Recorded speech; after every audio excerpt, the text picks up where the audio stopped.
I welcome you all to very own station of Technomaths 24/7, and this is another video of macroeconomics where we are going to start our new chapter, balance of payment, and this is also the last chapter of macroeconomics. After this we will complete our syllabus of macroeconomics. So let's get started.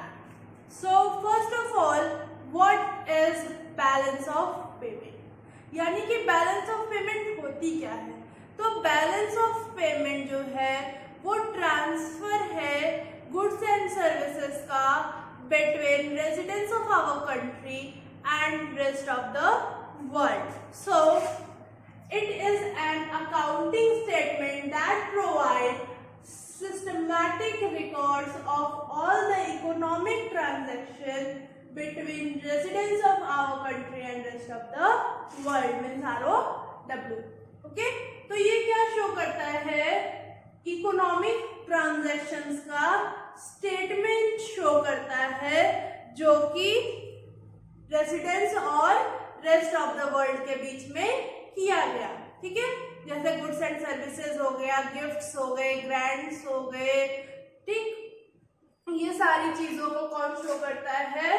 Balance of payment यानी कि BOP. ठीक है, तो ये क्या है कि जैसे कि हम जो अकाउंट्स के स्टूडेंट हैं वो ये जानते हैं कि हम डेबिट और क्रेडिट मेजर करते हैं और उससे क्या करते हैं, वो अपनी स्टेटमेंट को क्लियर करते हैं. वैसे ही बैलेंस ऑफ पेमेंट भी एक स्टेटमेंट है जिसमें वो सारे रिकॉर्ड्स होते हैं कि कब कितना ट्रांजैक्शन हुआ, चाहे वो इनफ्लो हो या वो आउटफ्लो हो. ठीक है, तो टोटल ईयर का एक बैलेंस बनता है. जैसे कि हम बैलेंस शीट बनाते हैं अकाउंट्स में, वैसे ही यहाँ पे बैलेंस ऑफ पेमेंट बनता है जिसमें ये कंसिडर किया जाता है कि पूरे होल अकाउंटिंग ईयर में हमारा कितना इनफ्लो हुआ और कितना आउटफ्लो हुआ. ठीक है, हम आते हैं इसकी कुछ कंपोनेंट्स पे. सो बैलेंस ऑफ पेमेंट यानी कि BOP में हम क्या क्या इंक्लूड करते हैं. ठीक है, तो फर्स्ट ऑफ ऑल आता है trading of visible item. Trading of visible item means कि ऐसी चीजों की ट्रेडिंग जिसे हम देख सकते हैं. ठीक है, तो इसे हम क्या कहते हैं? इसे हम कहते हैं बैलेंस ऑफ ट्रेड. क्या कहते हैं? Balance of trade. क्यों? क्योंकि ये किस चीजों का ट्रेड करते हैं? इस पे हम ट्रेड करते हैं गुड्स का. विजिबल आइटम है यानी किसका ट्रेडिंग करेंगे? गुड्स का. सपोज कि हमने फर्नीचर एक्सपोर्ट किया या हैवी मशीनरी का इंपोर्ट किया, तो ये सारी चीजें क्या हो गई? गुड्स. और इसे हम देख सकते हैं, ये विजिबल आइटम है. तो इसका जो इंपोर्ट और एक्सपोर्ट है वो हमारा किस में आएगा? बैलेंस ऑफ ट्रेड में, यानी कि ट्रेडिंग ऑफ विजिबल आइटम. फिर सेकेंड हमारा आता है trading of invisible item. Trading of invisible item में क्या आ गई? Services.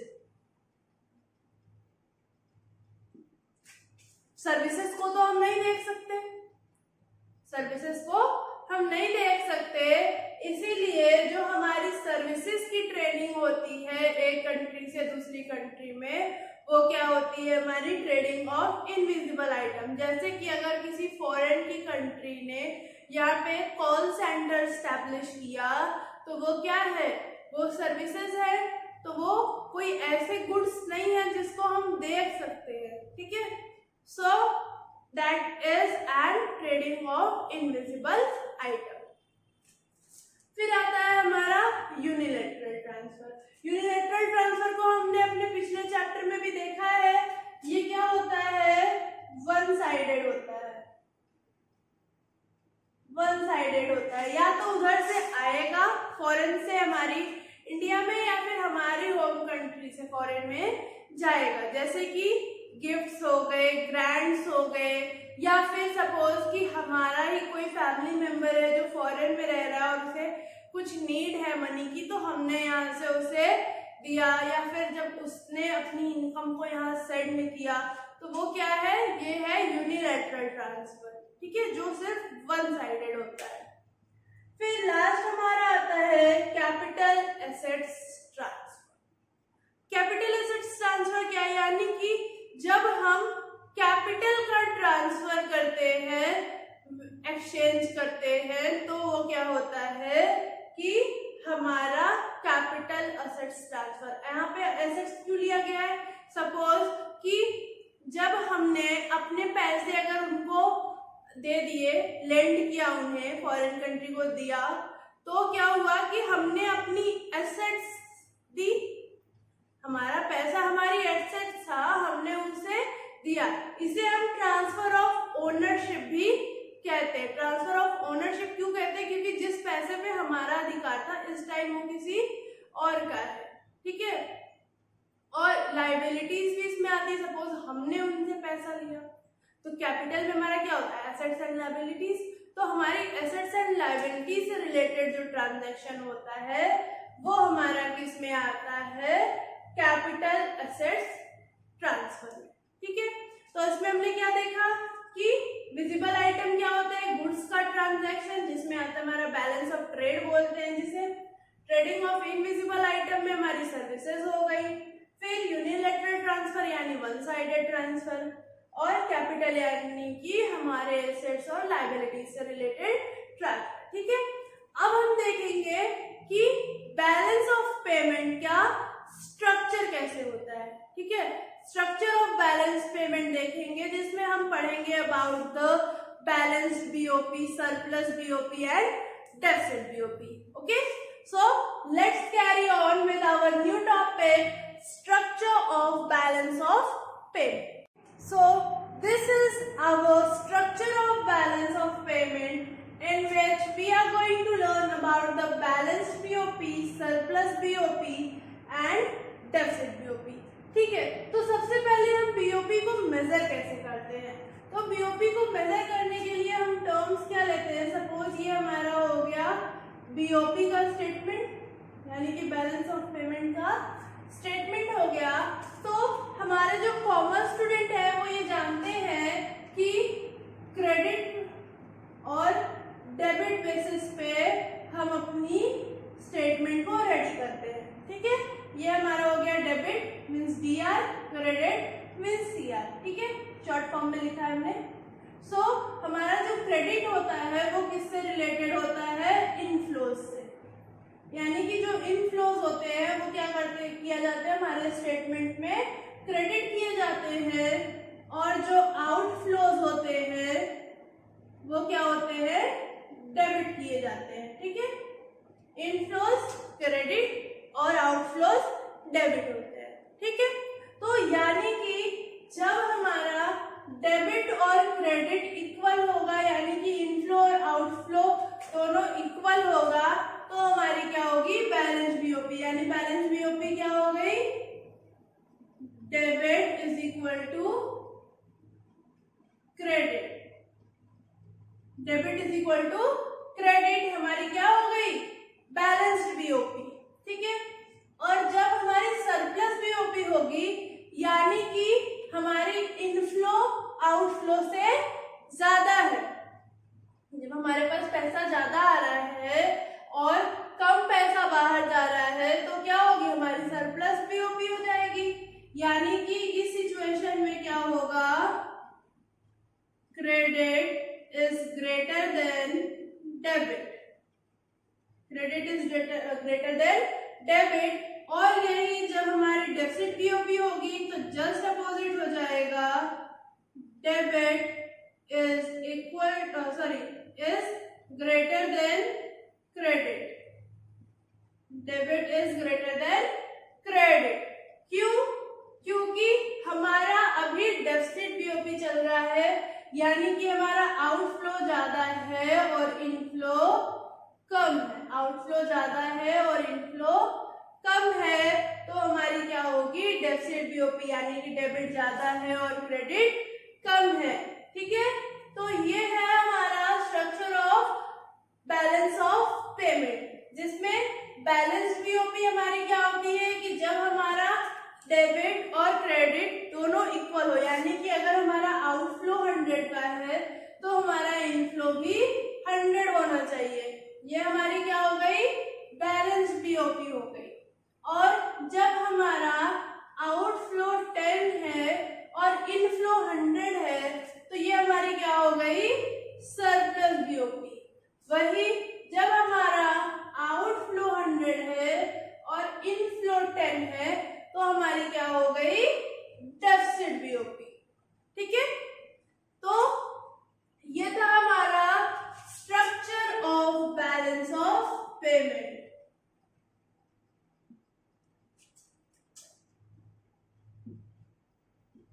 Structure of BOP, structure of balance of payment. ठीक है, सो ये हमारा टॉपिक हो गया।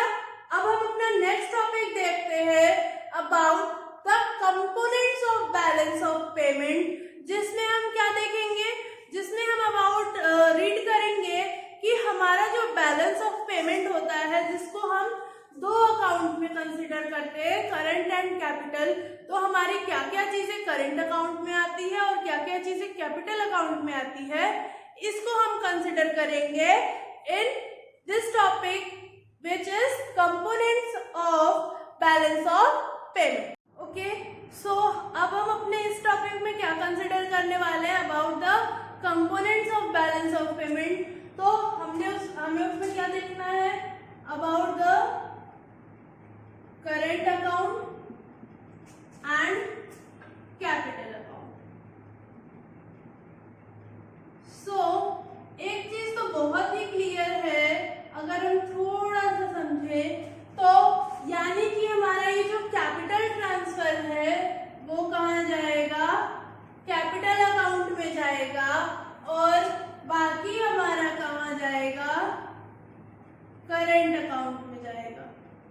ठीक है, यानी कि trading of visible item, invisible item and unilateral transfer हमारा कहाँ होगा, करंट अकाउंट में होगा, और कैपिटल अकाउंट में हमारा क्या जाएगा, कैपिटल ट्रांसफर। सपोज कि हमारा ये बैलेंस ऑफ पेमेंट का स्टेटमेंट है, ठीक है, ये हो गया बैलेंस ऑफ पेमेंट का statement.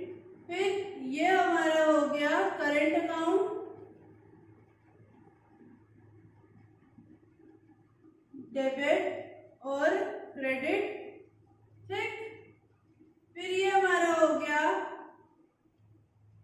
Capital account,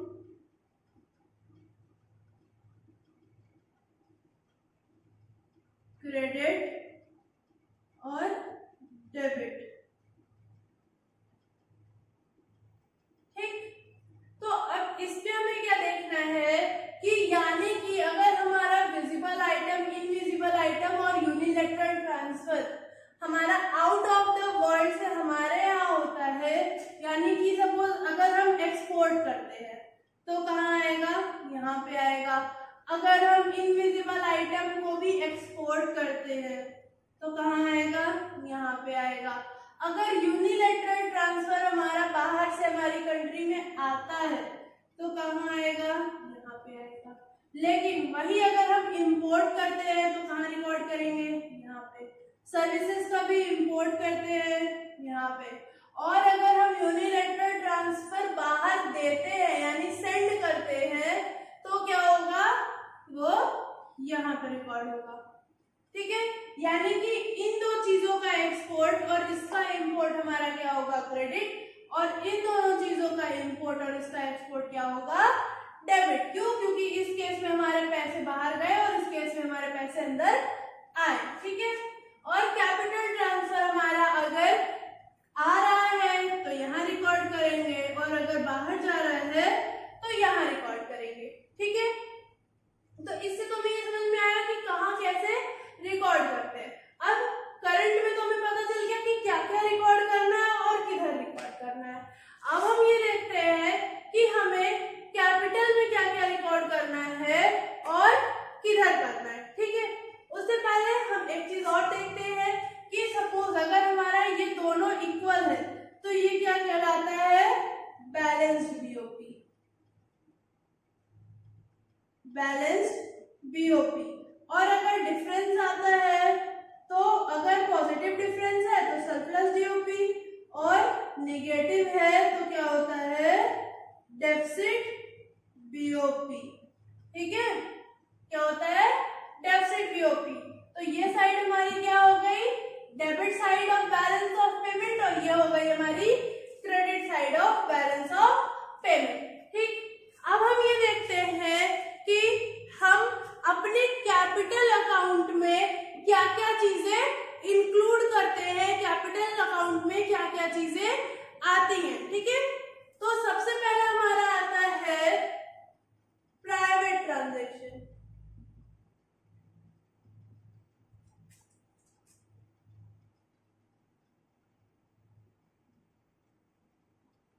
private transaction. फिर आता है हमारा ऑफिशियल ट्रांजैक्शन।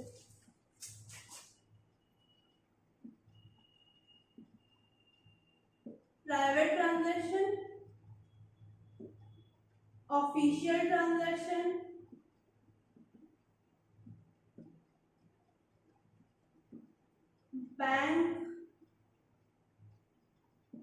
बैंकिंग ट्रांजैक्शन, या फिर एफडीआई हम सब जानते हैं। ठीक है, फॉरेन डिपार्टमेंट इन्वेस्टमेंट, क्या हो गया ये हमारी एफडीआई। उसके बाद हमारा आता है पोर्टफोलियो इन्वेस्टमेंट,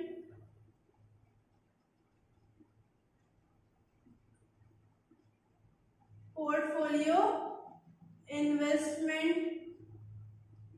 फिर हमारा आता है एफटीआई।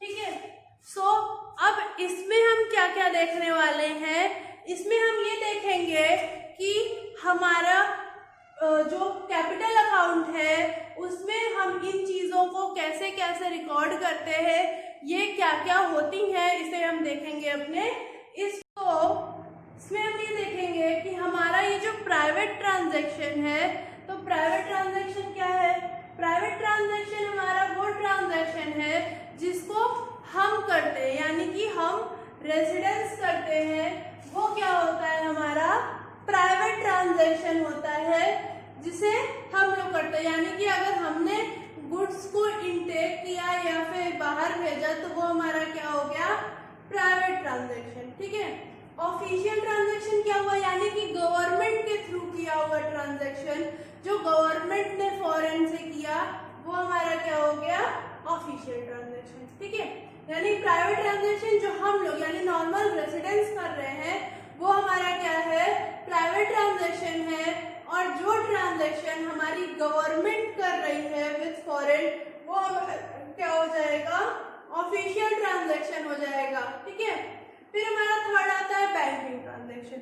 तो बैंकिंग ट्रांजैक्शन क्या हुआ, बैंकिंग ट्रांजैक्शन वो ट्रांजैक्शन है जिसमें कि हम ये देखते हैं कि जो हमारा बैंक है, ठीक है, हमारा जो बैंक है वो फॉरेन कंट्री में जो इन्वेस्ट कर रहा है, ठीक है, या फिर जो फॉरेन में जैसे वर्ल्ड बैंक हो गए, IMF हो गए, वहाँ जो अपना पैसा डिपॉजिट करता है या वहाँ से पैसा अगर बोरो करता है, तो वो जो ट्रांजैक्शंस है वो हमारे किस में कंसिडर होते हैं, बैंकिंग ट्रांजैक्शन में। ठीक है, फिर आता है हमारा FDI यानी कि फॉरेन डायरेक्ट इन्वेस्टमेंट।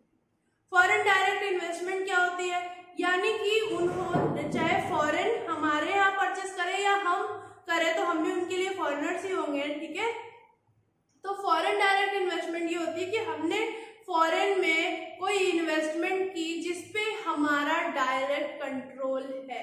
सपोज जैसे कि कोई कंपनी हमने फॉरेन में खोली, ठीक है, तो उसपे क्या होगा कि हमारा डायरेक्ट कंट्रोल रहेगा, हम ही उसको गवर्न करेंगे कि उसमें क्या क्या फीचर्स होंगे, नहीं होंगे, क्या एम्प्लॉयज होंगे, कैसे चलेंगे, तो वो क्या हो गई, FDI यानी कि फॉरेन डायरेक्ट इन्वेस्टमेंट। फिर पोर्टफोलियो इन्वेस्टमेंट क्या होती है, पोर्टफोलियो इन्वेस्टमेंट वो इन्वेस्टमेंट होती है कि सपोज हमने बाहर का फॉरेन का कुछ परचेस, कोई इन्वेस्टमेंट की, कोई परचेस किया, लेकिन उस पे हमारा डायरेक्ट कंट्रोल नहीं है, यानी कि हमने उस पे अपना डायरेक्ट कंट्रोल नहीं रखा है तो वो हमारी क्या हो जाती है, पोर्टफोलियो इन्वेस्टमेंट। ठीक है, फिर हमारा FIT यानी कि फॉरेन इनडायरेक्ट इन्वेस्टमेंट। इसमें क्या है, ये सेम एज पोर्टफोलियो इन्वेस्टमेंट की तरह है कि हम फॉरेन में इन्वेस्ट तो करते हैं लेकिन हम उस पर अपना डायरेक्ट कंट्रोल नहीं रखते हैं। ठीक है, हम उस पर अपना डायरेक्ट कंट्रोल नहीं रखते हैं। तो इन सब चीजों से जब कैश का इनफ्लो होता है तो वो हमारी किधर रिकॉर्ड होती हैं, क्रेडिट साइड में रिकॉर्ड होती हैं, और जब आउटफ्लो होता है तो किधर रिकॉर्ड होती हैं, डेबिट साइड पे रिकॉर्ड होती है। ओके, सो ये थे हमारा about the components of balance of payment. So अपनी इस वीडियो में हमने बैलेंस ऑफ पेमेंट को देखा, उसमें थोड़ी और डीप स्टडी की, structure of balance of payment देखा, components of balance of payment देखे। ठीक है, हमारा ये वीडियो जो है यही एंड होता है और अब हम नेक्स्ट वीडियो में मिलेंगे जिसमें हम बैलेंस ऑफ पेमेंट के कुछ और पार्ट्स के बारे में पढ़ेंगे और जल्द से जल्द अपना ये चैप्टर ओवर करेंगे। ठीक है, so till then keep watching and thank you.